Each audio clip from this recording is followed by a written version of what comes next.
Welcome back to Morning Live. As I promised you before we took a break, Onesmus Kamande and Nyambura Murithi are in studio, and we want to dwell on matters Africa Cup of Nations. As you're aware, on Friday it will be a matter of Algeria and Senegal. Now, the meeting for the second time. Group stage, Senegal were beaten 1-0 by Algeria. That means now there'll be a revenge mission and a consistent mission here, and we don't know how this will be because it will be very hard. They've played each other in the same tournament now. They know each other very well, but still Algeria are the favorites here. So I don't have to say anything, but Nyambura and Onesmus are in studio to tell us more about this. Good morning. Good morning. Long time. Hey, long time. Long time. It's been, I don't know, there are two of them. Nimekuwa hustling. Anyway, so Nyambura, AFCON, it's coming to an end. Just sum it up. Are you happy with what's happening? What happened so far? Yeah, Arabic Stars, we left the stage a long time ago. But still now, are you happy with what's happened? I'll say I'm happy, and you know, even some people call it African Cup of Surprises. yeah, sure. Because we were surprised with so many teams exiting, the likes of Egypt, defending champions Cameroon. So I can't say it was because we are continuing. It is a good tournament. We have seen so many surprises, good goals, given penalties, extra times, missed penalties. So it has been a roller coaster of emotions for the players, for the fans. But all in all, it has been a good competition. We've seen so many players coming up for different teams, especially in nations that you wouldn't expect, especially Madagascar. Players like Andrea, who really did well in the tournament despite them being sent home. So it's been a good tournament to me. Yeah. I also saw a handball that wasn't a handball. You don't understand these rules. Anyway, you'll expound more because you're a coach also. Now, yes, we're having Algeria. They're taking on Senegal again. But still, before that, let's talk about the match against Nigeria. That was a pure class from Algeria. Mahrez did an amazing job there. But now, looking at that match, Nigeria as a team, do you think they were ready to face Algeria? I think they were. They have had a roller coaster of a tournament. Remember, they started very slowly, beating Burundi by just a goal. Then they were beaten by Madagascar in the same group. And that's why I think everything went loose. And the fixtures that were being expected in this AFCON, that's where hesabu zingine ziliaribikia. Because you plan to be #1 so that you can play a weaker Madagascar team, a weaker quote and quote. But then what happens is that you find yourself that now you have to face Cameroon. And when they faced Cameroon, I was really impressed by the comeback. So that's why I'm saying they have had a roller coaster of a tournament. There are promises. You know, they didn't have allowances when it was starting to a semi-final where they were promised 7.5 million Kenya shillings per player per goal. So it tells you of the kind of tournament they have had.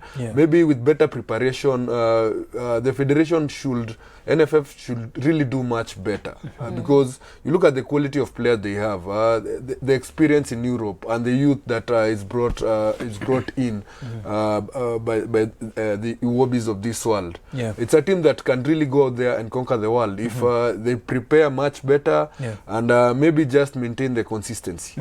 Okay, now Nigeria as a team, yes, I felt like they were not all that, but still they were beaten even by Madagascar, is it?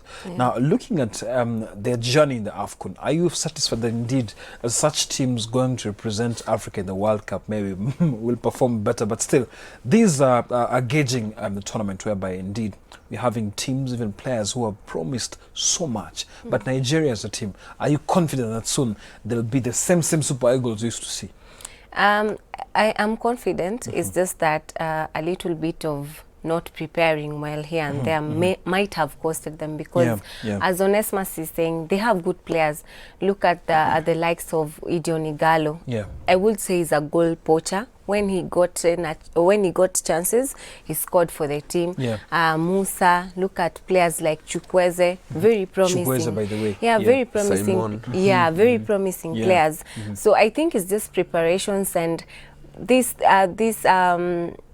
this thing of not paying players in time, it's really affecting so many teams. Even they were threatening not to participate in the matches. So it shows that they were not at some point very prepared, because I believe they have good players. It's just that they have to learn from these mistakes, and they have to learn to improve on every department. If it's the striking, if it's the midfield, if it's the defending, like Algeria has. Algeria has every department, they are set. If it's the forward, if it's the midfield, if it's the back, they're all set, and that's what is propelling them. That's what has made them to be where they are at the moment. Algeria as a team, it's scary. By the way, they played the first game against us and it was bad. You know, that match, watu walikuwa nafikiria, Harambee Stars, they are poor. This is a blind again. You get it, right? The judgments, all those things. People were harsh. Or like in Matasi, Ayub. But now look at what's happening. They've beaten everyone. They've actually beaten everyone. I think they've survived only one penalty. They're unbeaten. Yeah, sure. They're unbeaten, by the way. Now, Onesimus, do you think it was so harsh that we judged Harambee Stars? I think a team that has scored, I think now it's 15 goals and only conceded 2 is not an easy team at all. It's a team that has quality, a team that has depth. Remember in that game where they went for penalties, they actually made a substitution. Now Mahrez was coming out and Aunas came in. And everyone started like criticizing the coach. But the coach knew what he was doing, because it is Aunas who scored the critical penalty, the third one. The fourth one, actually, the third one before they missed the fourth one. And it happened that they won. So it tells you of a team that has really learned from them missing the World Cup, because they missed last year's World Cup courtesy of their own mistakes. And their coach, people don't know about him, but the fact is that he has captained Algeria in the past. Apart from that, he won 33 trophies, albeit in Qatar, but still, when you win 33 trophies in about 7 years, that's Pep Guardiola kind of material. So it tells you of a coach that is consistent, a coach who knows the culture of Algerian football from back then. And I think they have been the most technically astute team in this AFCON, because the goal they scored against Harambee Stars, the second one, was actually replicated against Senegal. It went to the wing, a cutback, Belaili gets it, it's in the back of the net. Against, there have been so many goals they have scored that are similar in one way or the other. But then the secret now, I feel, is that if you press Guardiola, the Benessars of this world won't get the chance to see Mahrez, because I think Mahrez is the only player in this AFCON that doesn't have a mispass. It tells you of a player that is ready to represent the country. And from that free kick, when he scored, from his celebration, I felt that he feels it's about time that Algeria become a world beater. Now, let's talk about an inspirational angle. Belaili, this guy was banned for using cocaine some 4 years ago by CAF. He stayed out. In fact, he was banned in anything relating to football. He was banned completely. Now, 4 years out for using cocaine, played in some very funny Kotbiru tournaments in Egypt. And he was out, of course, just trying to recuperate. He's here, trying to win the AFCON. And trust me, by the time someone had trust on him to the national team, that was a big risk. Someone who's been actually out for 4 years, coming back. And you're playing in the AFCON, and he's been doing so well. Now, from such angle, I know Kenya also have our own problems. Once a player is found with something, by the way, let me tell you, you're gone. You won't even like appear anytime soon. So what can you tell us about this situation? I think it depends with the country also and the people who are in it, because there's some people, when you do a mistake, they're not giving you the second chance. But I think for Belaili, it's a different case, because he did not give up. He went on and played football, even when he was banned. At least he did not, so many people when they're banned, they just stay put and say, now it's over for me. But that did not happen to him. And just, again, we cannot say, we cannot the fact that talent plays a big role. Yes. Him having that talent to play football and also the passion, Yeah. I think it has helped. Because so many players who maybe they get banned and give up, these are people who are not there for the passion. Sure. Maybe they were just there for the money or for the fame or for anything else, but Absolutely. not for the passion they have. Okay. So I think this is a story that tells a lot of people to not give up on people, give them second chances, and Yeah. they can do magic. Yeah, like that's true. just like the way he's doing. As a motivational speaker. Just to emphasize on what she's saying, Yeah. you know, he's in very good, stable company of Yeah. people who have gone through the same. You Yes. had Maradona. Then yeah. for this year, I think this is not the first time it's happening. Guerrero in Peru, he's now Yeah. 35. He was banned for about 6 years. He came back and captained the team all the way to the final of the CONBOL and qualified them for last year's World Cup. Yeah. So football is a game of mistakes, and life is a game of mistakes. So Exactly. whoever learns from his mistakes best really comes to the top. Okay. Yes. Now, Onesimus, before in fact we take a break, there's something about leadership. Do you think that Man City effect came back to just Mahrez commanding his team, that indeed let's have that winning mentality? Do you think maybe, because so many people are saying, you know, on Twitter you have analysts. Ukienda Twitter pale uko na watu wanachapa story ya ball. Everyone is an analyst, my friend, opinions, but still the leadership role. You look at Mahrez and I feel that he's a player that delivered at different levels. Remember at Leicester, it was him and Vardy who won the trophy. At Man City, I think he has played a very peripheral role. But he's the one who came up with the golden goal against Brighton in the final match, the second goal, because it was 1-1. Then they needed to settle the fans' nerves. And he's the one who got the goal. He's a pressure zero kind of player. Those are players that really don't let the pressure get to them. You didn't see him breathe in when he was taking that free kick. He took his time, marked his spot, and just put the ball where he wanted it to go. So it tells you of a player who can deliver at top level. Yeah, we take a short break, but we'll be looking at that Mahrez goal against Nigeria, because it killed Nigeria completely. But now you can catch up with your favorite shows anytime and anywhere on your phone, tablet, and now on Android TV. Download the Switch TV app on Google Play or App Store. If you download the app now, you'll get a chance to win tickets to watch Lion King. Follow our social media pages for more details on how to win. Watch Lion King 3D actually at Anga Diamond, Anga Sky, and Anga IMAX from 19th of July, and enjoy the Anga family combo of 2,000 bob only, 4 tickets plus 4 sodas and 4 popcorns. That's not actually to be missed. Okay, a short break it is. We're coming back. We'll be showing all the goals. Mahrez Tana against Nigeria, and then we'll be looking at actually Senegal, how they managed to escape that onslaught from Tunisia. All that coming to you after a short break. Stay tuned to Morning Live.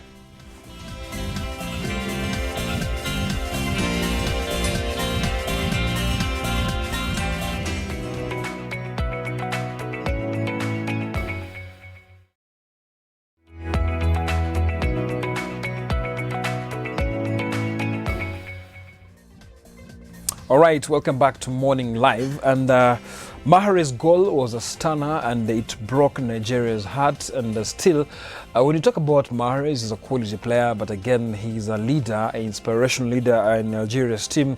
And as it is, military planes are ferrying Algerian fans to Egypt. It's not far actually from Egypt, so that means it's going to be a short trip. And the leaders have actually promised that indeed they'll cater for any expense, any fan, any single fan will actually be going to Egypt. And that's actually inspirational. By the time, you know, we can't compare two economies, but still, Kenya one day will be there. I wish AFCON one day will come to Uganda. We'll just cross over, but still a story for another day. Back to you, Nyambura.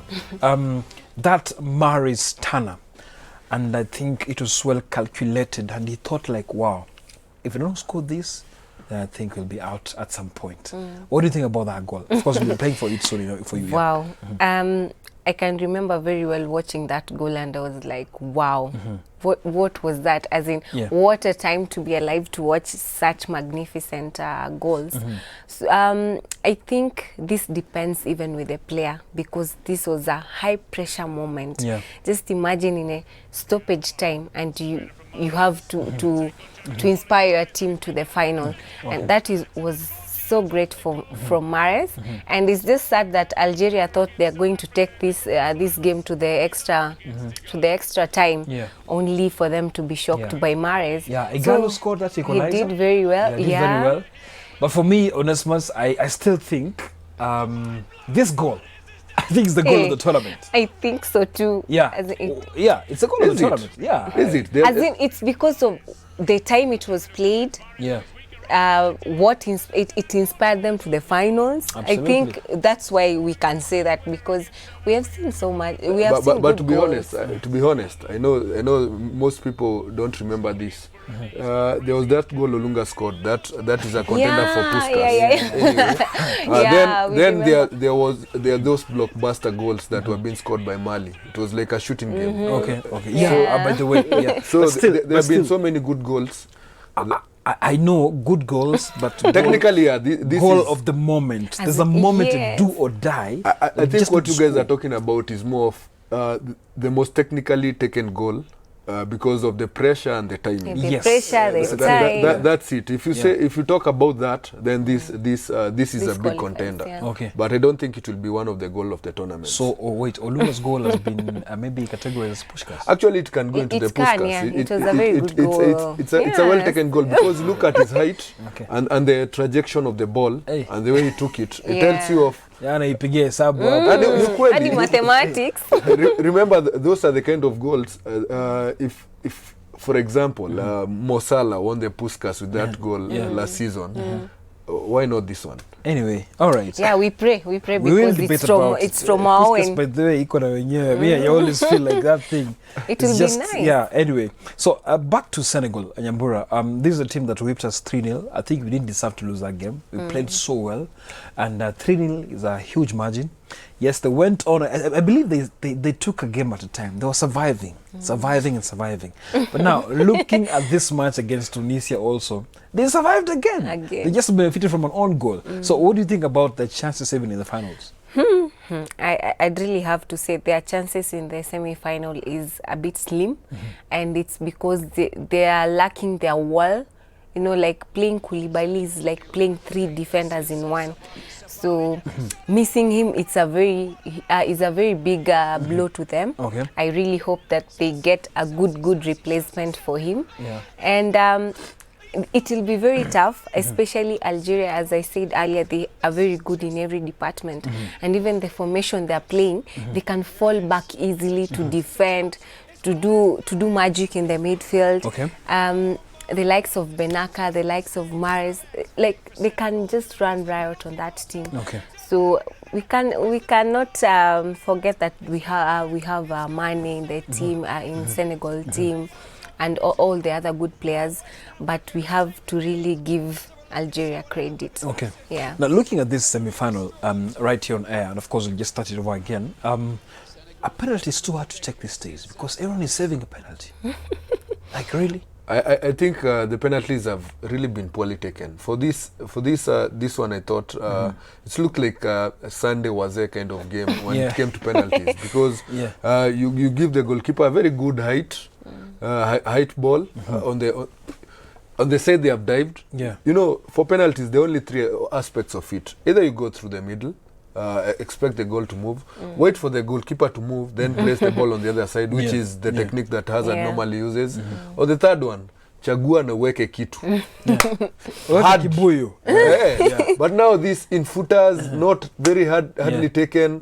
You feel that the pressure got to the players, and that's not good enough. Okay. But with that said, I don't think Senegal have survived. To be honest, a team that has conceded only 1 goal in the whole tournament, it's not a big deal. I've watched majority of their matches, and sometimes I feel like, even Harambee Stars, even Akina Olunga, let me tell you, if it was not for just some carelessness, we could have beaten Senegal, by the way.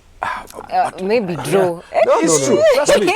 You see, I think that's the best game we ever played in the African Cup of Nations. We did, but we did it in the... Nick, look at this. You play defensive football, but then the attacking team has 19 shots on goal. You know, that's what happened between Kenya and Senegal. Numbers don't it's lie. Weird. Numbers don't lie. Senegal had 19 shots on goal. Against Uganda, the 1-0, I thought Onyango should have been sent off very early in that match. When they came into the last game against Tunisia, it's all about being there. You have to go to in this top level football, you have to be in the game until the chance presents itself for you to win it. And people are talking about Kalidou not playing. Remember, Sane is back.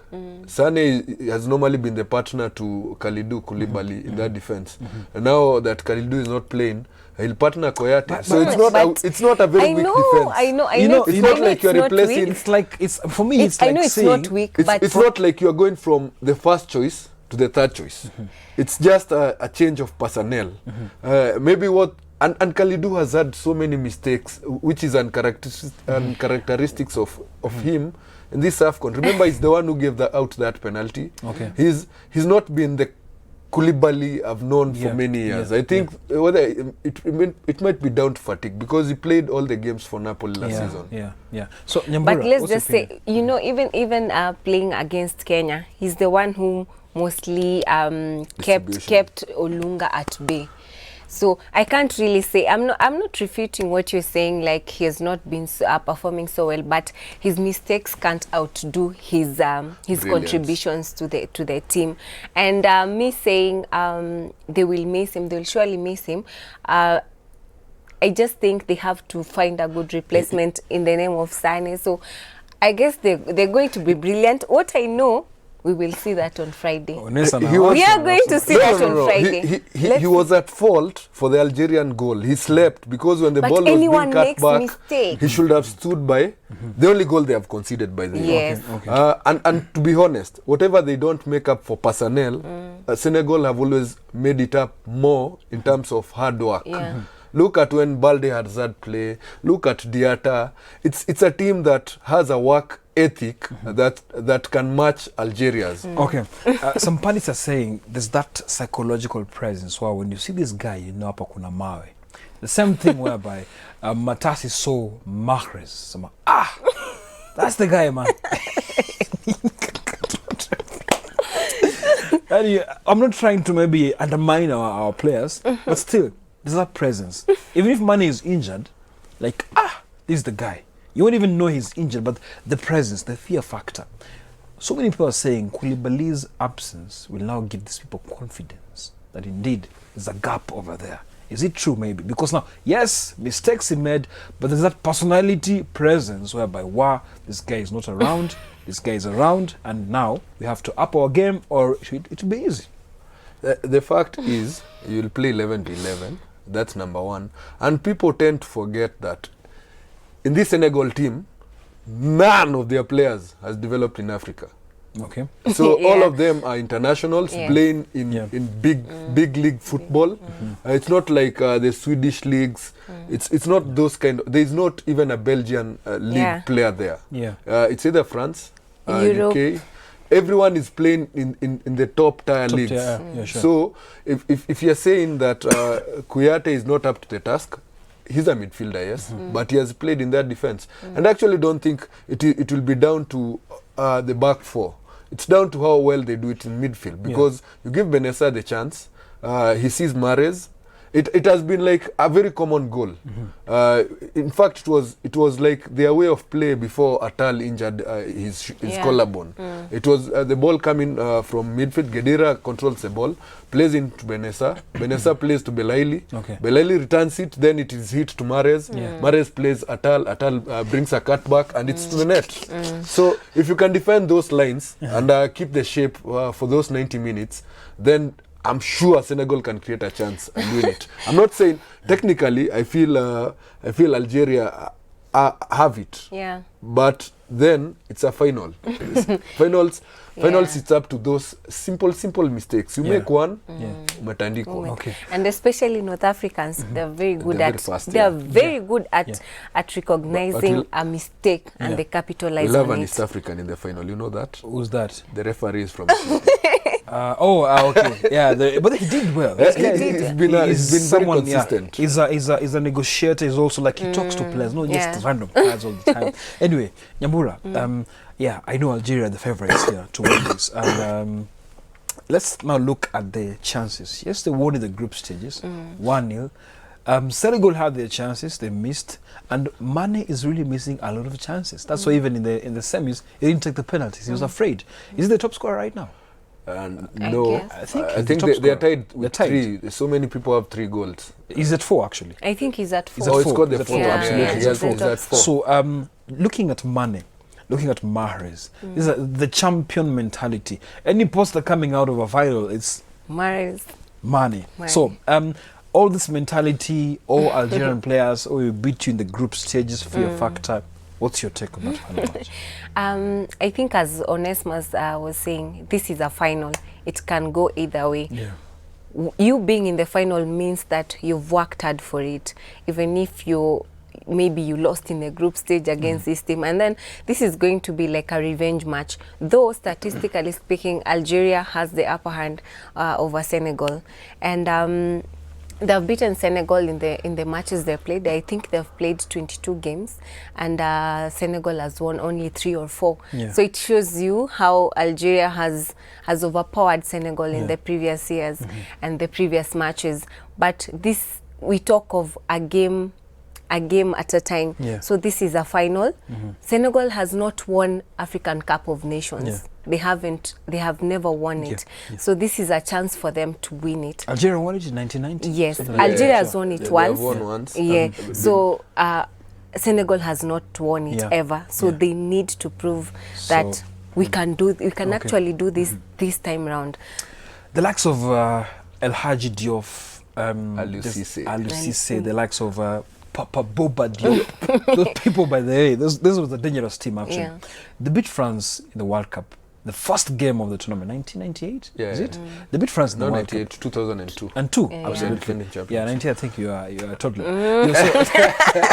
So they beat France, and that generation, they're very proud of themselves. They keep on talking about that game. But then let me tell you, when you talk any Senegalese, we beat France, we beat the likes of Thierry Henry, we beat the biggest Barthez, we beat all those people. But defending World Cup champions. Yes, absolutely. Now, looking at this game against Algeria, there's so much at stake. They need to move on from World Cup and win this tournament. Do you think there's so much pressure? Cissé, the coach, has been in nearly every tournament. They've seen the passion, the pain of losing and everything. He's a good coach. Do you think now it's time for them? I know in his mind he wants to exercise that level, because in the same year they were in the final in 2002. They were losing finalists, and Aliou Cissé, I remember that picture is very vivid in my mind. Really sat in the center circle and cried. So maybe this time he's telling his players, I don't want to cry, man. So it's time we exercise the devil. It's true. And how to do it, I feel that Idrissa Gueye needs to have a perfect match against Gedora for them to achieve anything. Remember, he was only second to Ndindi in the EPL in terms of balls won and retrievals. And you saw what Ndindi did against the Benessas of this world. I think he really dominated that midfield. I don't think it's actually those 2 matches are the games that I've felt Algeria have not dominated fully, because the possession was not on their side, especially against Senegal in the second half. I felt that the better team lost in that second half. But then, that said, it's what you do in the match day. All these statistics go out of the window. It's true. It's about those 90 minutes. You decide to control the games minute by minute, or in quarters. You have to be at your best to win it. Okay. Third runners-up match tonight. What's your prediction, Nigeria-Tunisia? I think I'll give it to Tunisia. Nigeria still hasn't shown that urgency. So let me give it to Tunisia, because I think they are wounded. They scored an own goal. Yes, they're also wounded. Prediction? The 51st match of the AFCON, and I feel it is going to be another draw by 90 minutes. Reason being, Tunisia and Nigeria don't score against each other. All right, and just a quick one. The betting, man. Things are thick. Just a quick one. What's your opinion on this? Wachezaji wanaumia. Bana, vitu zimefungwa bana. What's happening? Tunaumia. So do you think this will be resolved by the way? I think maybe the government had decided that the 5 stadiums must be built by sporting money, betting money. Anyways, so all right, we're taking a short break right here on Morning Live. When we come back, a different conversation will continue. One that we recorded earlier, but still, this time round, I haven't heard of any big screen showing of the AFCON final. I don't know why the economy is taking us, because last time we had AFCON, there's someone somewhere at least showing the big screen. Kuna any? Big screen? Don't mention, but there's a club on Langata Road that has been doing big. Don't mention the club. So a short break it is. We're coming back after a few minutes. Stay tuned.